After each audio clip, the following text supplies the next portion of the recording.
très chers membres et sympathisants de l'Association pour le développement et le progrès du Sénégal, APD et le GIE Synergie et Action, et de l'ADN Ngor et Dignité, Mesdames, Messieurs, distingués invités, c'est avec un grand honneur et un plaisir incommensurable que je m'adresse à vous. En ce très particulier moment de présentation de vœux, il est exceptionnel ce moment car le premier en ce genre pour notre association qui est née il n'y a pas longtemps et qui gravit les échelons de manière exceptionnelle. Ceci est la résultante de votre engagement personnel et votre dévouement pour tout ce qui concerne l'APD, le GIE Synergie Action et l'ADN Ngor et Dignité. Je vous remercie infiniment et vous félicite pour tout ce que vous faites en train de faire au moment où l'année 2021 est en train de tirer sa révérence. Je vous souhaite une bonne et heureuse année 2022. À vous et à vos familles, qu'elle soit largement meilleure que 2021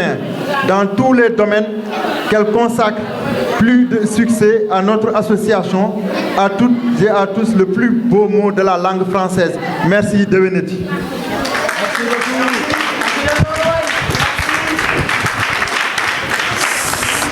Merci. Salam alaikum wa rahmatullah. Mbooloo mi yëpp ku nekk turam ak santam di leen remercier ci seen forte mobilisation ci ak seen teewaay fii ci biir tropique li ko waral nag c'est parce que bii mooy deuxième édition présentation de vœux ak arbre de Noël defoon naa ko l'année dernière ma dàbbaliwaat ko ren yàlla nañu yàlla may ñu fekkee waat déwén ba ñu def lu kawe sunu njort incha allah yàlla dana ko def ndaxte lu baax rek lañ ci jublu. Objectif bi mooy dañu démarrer ci association pour le progrès et pour le développement du Sénégal lëkkaloog GIE Synergie Action ñu créé ko le 22 juillet 2021 ci taxawaay Arafat ba ma créé association bi dama ko créé ngir ñi nga xam ne seen loxo jotul seen ginnaaw ñu koy wax les personnes vulnérables fekk fu dara newul teg fa dara muy action. loolu moo tax ma créé ko sur l'ensemble du territoire national Dakar et sa banlieue wër les 14 régions du Sénégal, les départements, les régions et l'ensemble du pays pour que ma xool jafe-jafe yi askan wi di rencontrer jafe-jafe yi askan wi nga xam ne moo leen tere nelaw ma jàpp si puisque nous sommes des auxiliaires de l'État. L'État ne peut pas tout faire moo tax j'ai pris l'initiative xar sama tànk tubéy ginnaaw bi état bi amee ci man confiance ba jox ma récépissé association bi. association bi lim fi def bari na te ba mu juddoo yàggul parce que j'ai créé des mini plongées classiques yi nga xam ne ñi nga xam ne amuñu chance réussir ci njàng école bi ñu orienté leen également ci mini boulangerie yooyu ñu formé leen 6 mois jëlee leen fa yóbbu leen ci ay hôtel ñu liggéey fa je pense que loolu création d'emploi la te association pour le progrès et pour le développement du Sénégal en tout cas desu si ginnaaw teg na action bu mel noonu pour xeex ndóol xeex ñàkk xeex chômage loolu def nañ ko ci 2020 yemuñu foofu. jël nañu bépp doomu APD bi nga xam ne day jàng école am niveau bac wala am BFM ñu link ci ay école de formation yu mel ni ISEC yu mel ni IAM yu mel ni BM ñooñu ñëpp di link ak ñoom fépp fi nga war a fayee 500000 man jël naa 250000 teg nga jël 250000 teg muy 500000 nga mën a inscrire sa doom donc APD moo fa jaar Synergie Action moo fa jaar. Je pense que loolu la association bi di dox muy ay jéego yu am solo ñu ñëw tegu ci kaw association yi fi nekk. yemuñu ci loolu dañu sillonner l'ensemble du territoire national région yi gox-goxaan yi département yi. j'ai créé les samedis du Ramadan. Ramadan xam nga ne mois wu promotion la mois wu jaamu yàlla la mois wu yërmande la mois wu solidarité la. mois wu jàppale askan wi la ba ñu teelee xam loolu teel a comprendre loolu la ñu dëggal suñu bopp wàcc sur le terrain ñu créé 4 samedi yi nga xam ne dañuy dem gox bu nekk joxe fa diwlin joxe fa ceeb joxe fa tàndarma joxe fa Nescafé joxe fa saabu joxe fa lépp li nga xam ne daal boo wooree ba ngoon di nga ko soxla ñu andil la ko jox la ko muy ay denrées nécessiteuses association bi moo fa jaar.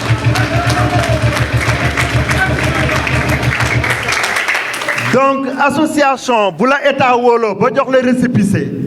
waroo toog sa kër di naan sa ataaya da nga war a wàcc sur le terrain def ay action moo tax ñun ba ma créé APD man ak sama bureau ak sama comité directeur ñu ngi nii toog ñeneen ñi ñu ngi neel ci ginnaaw ñeneen ñi ñu ngi fii ci biir jotaay bi ñooñu ñëpp nelawuñu bay yandoor dañu ànd ak man mu nekk une équipe soudée ñu liggéey dans l'unité bokk ndey bokk baay pour relever le défi ñun ñëpp dañuy ñaan rek ànd bi yàlla na sax ànd bi yàlla na yàgg ci barki Seydina Muhammad sallallahu alayhi wa sallam ndax lu yàgg dëgg la tànk jàmm rek moo ñu tax a jóg ñun ñëpp dañ ci dàq rib saf si sàpp sey ci dem ci ba jeex parce que ñun ñëpp dañu ne benn lañu moo tax fii université la école la dama fi laaj nañu yaatal nañu bés xol yi ñu bokk ndey bokk baay képp ku jóge ci àll ba na nga mel ni def nga fii 10 ans ci biir association loolu nag li ñu ko may mooy ku si nekk bu xoolee sa moroom ci biir association bi da nga koy yéene jàmm da nga koy def sa frère ñii nga def leen sa sœur ñii nga def leen sa cousin ñii nga def leen sa cousine loolu nag mooy dynamique bi mooy continuer depuis l'année dernière moo continuer ba année bi te ñaan naa yàlla mu continuer di continuer ba xale yi ndaw yi toog fii tey ñu ñëw jël relève bi ñoom aussi di continuer association bi ak GIE bi ndax man loolu laay cultiver loolu mooy sama vision mooy sama objectif pour que xale yi toog tey ñoom ëllëg ñu toog ci place bi ma toog di doxal association bi comme nu mu waree pourquoi pas yàlla nañ ci yàlla jàppale ba loolu sotti. ma ñëw ba tey ci réalisation association pour le progrès et pour le développement du Sénégal parce que ñun dañu ne état bi mënul jox ñëpp liggéey mënul jox ñëpp xëy donc de ce point de vue lu ñu bëgg mooy ci biir association bi en tout cas dama fa bëgg chômage zéro képp ku yeewu rek am activité booy jàpp ci biir loolu ba ma xamee ne association c'est non lucratif parce que lépp loo gagné da nga koy jéggaane askan bi moo la ñor moo la tax a jóg ñoom ngay jàppale ñoom ngay soutenir ñoom ngay conseiller ñoom ngay orienter sa vision ak lépp loo gagné rek ci ñoom nga koy delloo moo tax nag ma créé GIE Synergie Action dara taxu ko jóg lu dul xeex ndóol lu dul xeex ay emploi loolu moo tax ma créé GIE Synergie Action bi nga xam ne tey GIE bi boo leen koy xool mën na pas mal d'activités ci céréale bi déjà man bi ma jógee États-Unis yàggul négocier naa fa lu bëri ak ay bailleurs le juin passé maa ngi woon France j'ai fait Espagne j'ai fait Belgique j'ai fait Suisse partout maa ngi ko sillonné di liggéey ci l'Union européenne bi pour que ma wut ay partenaires yi nga xam ne ñoom ñoo may jàppale bitim réew pour que sama GIE bi mun suqali ko ba nga xam ne li ñuy liggéey fii dañ koy importer mu dem à l'étranger parce que liggéey nañ ko ci anam bu sell am na sécurité saytu nañ ko xool nañ ko xoolaat ba nga xam ne tey mun nañ ko non seulement mun nañ ko jaay fii ci dëkk bi mais mun nañ ko génnee jaay ko à l'étranger pour que ensemble ñu ñëpp lépp lu ci nit nga xam ne lii mooy wërsëgam rek ñu jox ko ci bugguma rek nit yeewu rek toog croiser les bras du def dara loolu laay xeex moo tax may xar suma tànk tubéy gannaaw ba ma créé association bi ma créé GIE bi pour que ku ci nekk am loo jàpp bu fekkee tailleur nga defal ñu devis andil ñu étude de projet ñu financer la nga liggéey bu fekkee menuisier nga andil ñu étude de projet bu fekkee plombier nga ainsi de suite et cetera et cetera. artiste comédien yéen ñëpp yéen a ngi ci biir ndax ay doomu sénégalais ngeen loolu la GIE bi di liggéey même présidente section médicale mu ngi ne toog moom ci wàllu boppam mu ngi ci milieu médical aujourd'hui créé na sax mutuelle de santé au sein de cette association képp ki nga xam ne dafa feebar wala nga am problème ay ordonnance yépp boo ko jegesee dina la orienter xelal la conseiller la wax la ban buntu ngay jaar ba sa soxla faju saafaraw. Donc c'est une association qui est très bien organisée, qui est très bien structurée, di réunir chaque fin du mois di am ay cotisation yor ay carte de membre di ko distribuer un peu partout. Donc association bi ak GIE bi daal mu ngi dox mu ngi progresser may ñaan ñi ñëw fii tey nekk bees ñu adhéré ci association muy APD ñuy adhéré ci GIE Synergie Action ndaxte am na ay avantages am na njëriñ te boo ci duggee doo ko rëccu. beneen bi mooy ginnaaw ba ma créé association bi muy APD créé GIE Synergie Action wàcc sur le terrain def action population bi yëpp gis action yi ma def sur l'ensemble du territoire national ñu ne ma dañ la soxla ci langue politique bi il faut nga nekk candidat dañ la soxla ci politique bi. Ah ça c'est une demande sociale man defuma ko sama bopp mais ay nit ñoo ma ko proposé ay nit ñoo ma imposé ginnaaw ba ñu nekkee 17 personnes yi nga xam ne ñoo doon wuutu mairie Grand Yoff mais finalement son excellence le président de la République parce que moi je fais partie de la mouvance présidentielle Macky Sall moom laay jàppale il faut que mu leer parce que aussi boo nekkee ay nit da nga leen di wax dëgg te yàlla moo tax te man képp ku ma xam ne dama dëggu du ma nëbbu dara lépp lu ma leen di wax dama leen koy wax fii tey mu leer pour que demain ñu mun a ànd ci confiance ànd dans la sérénité boo leen ma gisee ngeen respecté ma respecté leen mu bañ a nekk rek gisee boo xam ne kii day làqatu moroomam kële di làqatu moroomam loolu laay bañ moo tax dama leen di wax fi ma féete dorénavant ngeen xam man ban camp laa bokk man Macky Sall laay jàppale. On était 17 candidats à briguer la mairie de Grand Yoff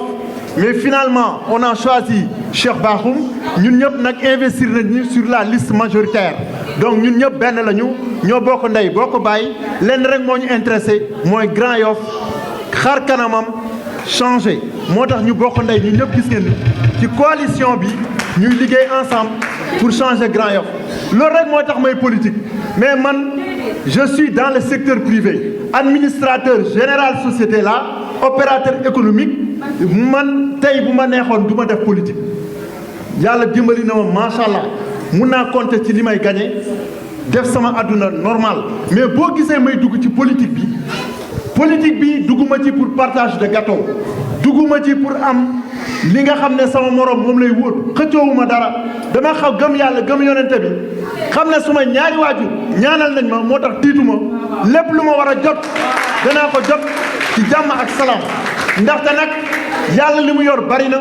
gouvernement aussi li ñu yor bari na yoruñu rek maire yaa ministre mu ngi fi conseiller mu ngi fi directeur général mu ngi fi PCA mu ngi fi ak yeneen donc buñ la joxul lii tey boo muñee ànd ak dal ànd ak sérénité ànd ak patience ëllëg sa tour bu ñëwee dañ la jox lu rëy li nga xam ne moo kawe sa njort donc liggéey rek moo am solo moo tax bu ma duggee ci politique bi doomu aadama yi ñoo tax ñoom laay jàppale parce que tey Macky Sall c'est le président de la République du Sénégal mais tey bu defuloon politique du mun tabax Diamniadio du eggali aéroport AIBD donc politique moo ko permettre aujourd'hui yenn infrastructure yi nga xam ne moom la ñu installé fii ci biir Sénégal mu am possibilité réaliser projet yooyu yëpp donc politique c'est l'art de gérer la cité et non l'art de gérer ses intérêts donc aujourd'hui man dama bëgg a def politique autrement moo tax j'ai créé ADN Alliance pour le développement national ngor et dignité bâtissons un Sénégal meilleur ci fulla ci fayda ci jom ci teg ak tey ngor ak dignité nag boo ko déggee dama bëgg a dekkil ngor andiwaat ay valeur yan valeur sunu maam yu maamaat yi dañu amoon valeur am fulla am fayda am nuñ doon gisee am fuñ xamoon fu ñuy teg seen tànk léegi nag politique politicienne ça doit être un disque rayé on doit tourner la page nit ñi nag dañu yeewu léegi am xam-xam kenn mënul nax kenn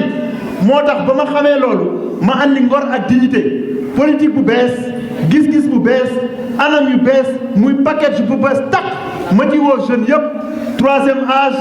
góor jigéen mag ak ndaw ñu adhéré ci mouvement bi ma jiite muy ADN Alliance pour le développement national ngor et dignité construisons ensemble le Sénégal de demain ginnaaw le 9 octobre passé ba ma defee démonstration de force lancé mouvement bi ba président de la République sant ma gërëm ma gis sama base gis samay nit bàyyi ci man xel moo tax tey jii ñu jël ma investir ma sur la liste majoritaire ci Benno Bokk Yaakaar jox ma sama gëdd jox ma sama responsabilité xam lu ma représenté peese ma ba ma mot lépp lu ma bëgg tey ci parti bi lépp lu ma bëgg ci coalition bi dañ koy signé validé ko jox ma ko ndax xam nañu man sama poids xam nañ lan laa représenté fii ci dëkk bi donc moo tax yéen awma seen fay li ma leen di ñaan mooy il faut vous organiser il faut travailler dans l'unité ngeen juboo bokk ndey bokk baay ngeen ñëw yéen ñëpp invité naa leen ñu liggéey ensemble ñu xool jafe-jafe yi analyser ko diagnostiquer ko xóotal ko creuser ko xool fu góom bi nekk ñu saafara ko faj ko bu mu wér. Thierno Diallo le sage doyen yor pusoon bu ñaw di réguler di boole nit ñi pour ñu bokk ndey bokk baay moom aussi mu nekk chargé des élections ci Benno Bokk Yaakaar di liggéey bu am solo di nuyu Abdourachar Camara chef de protocole di leen wax ne mention spéciale également depuis ce matin commission d'organisation bi 7 heures du matin fii la leen fekk ñoo def décoration bi ñoo installé salle bi ñoo ko defar Mbëgge Wade ak ñi mu àndal maa ngi sant di leen gërëm commission d'organisation bi yëpp gis naa seen liggéey seen taxawaay rafet na vraiment je remercie tout le monde may ñaan yàlla ñu fekkee waat déwén ca kaw ca kaw ca kaw ca kaw ca kanam ci lu baax déwénati di remercier IRA TV sama xarit sama frère ak soxnaam di Abou Thiam nekk nit ku baax l'année dernière aussi ñëwoon na ci première édition APD Synergie Action mu daanuwaat ko cette année yàlla nañu yàlla may déwén ñu def ko Grand Théâtre sant naa ñëpp gërëm naa ñëpp di jox parole bi oui. Jeudi prochain école Séraphine Mendy autant pour moi man may doon parrain j'accepte je valide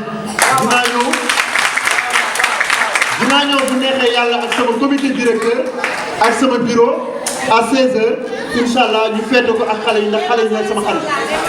La fête soit belle.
tubaarkàlla man xam nga dama bëgg ambiance ndax ndeysaan ci no stress rek laay dox tubaarkàlla macha allah kaddu yëpp dafa rafet man drapeau